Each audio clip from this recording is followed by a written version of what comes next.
ma-share ko sa inyo. Ayan, maintain natin. At saka sa mga buti-buti, like beer, soft drinks, gano'n.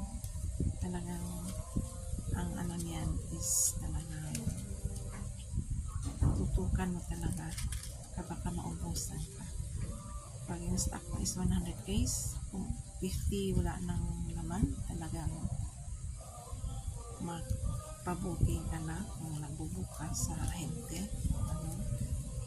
Para may extra ka na 50 ka case na may laman na. Huwag kaya ang lahat wala ng laman kasi wala ka nang may bibenta. Ayan. Mas maigi yung may stock ka, hindi naman yan nasisira yan. Ayan. Kasi every time pupunta ang customer, meron kang may bigay talaga. Kaya mga customer ganado pupunta sa tindahan kasi andyan lahat ang kailangan nila. Kung hindi man kompleto, sa iba sila bibili. Yun lang ang ano sa tindahan.